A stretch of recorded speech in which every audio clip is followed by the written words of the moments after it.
Сөз кезегі Қазақстан Республикасы парламенті мәжілісіндегі Аманат партиясы фракциясы жетекшінің орынбасары Ерлан Бияхметұлы Сайыровқа беріледі.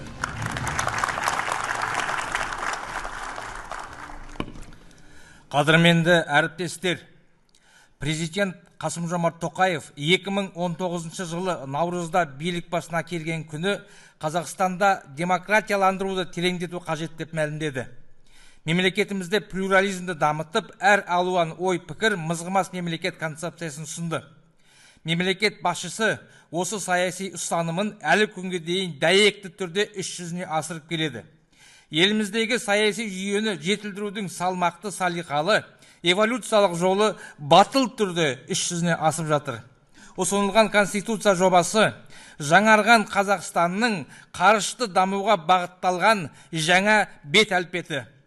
Бұл құжатта биліктің халық алдындағы жауапкершілігі принципі айқын көрсетілген. Тұрақтылық жоқ жерде саяси даму да болмайды. Бұл конституция жобасында экономикалық қарышты дами отырып, мемлекеттің саяси тұрақтылығын қамтамасыз етудің тетіктері қарастырылған. Бүгін әлем турбуленттілік кезеңіне енді. Халықаралық құқық коррозияға ұшырап жатыр. Жаңа конституция тұрақсыз заманда Қазақстанның саяси тұрақтылығын қамтамасыз ететін құжат. Бұл құжатта тәуелсіз Қазақстанның саяси тарихында бірінші рет біздің мемлекеттің мыңдаған жыл дүниені дүр сілкіндірген пассионарлық тарихы бар ұлы даланың мирасқоры екендігін тайға таңба басқандай айқындады.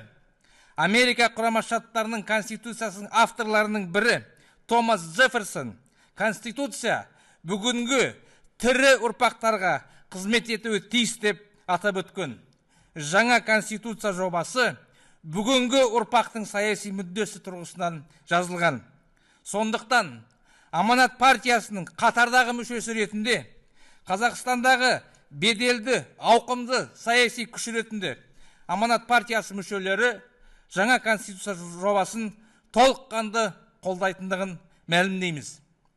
Барлығымыз қоғам, ел, азаматтар алдында түсіндіру, насихат жұмыстарын жүргізуге аянбай еңбек етеміз. Жаңа конституцияны Қазақстанның барша халқы бірауыздан қолдайтынына кәміл сенімдімін. Құрметті иық тірескен үзеңгілестер, іске сат, нар тәуекел, Қазақстан алға! Рахмет Ерлан Бияхметұлы.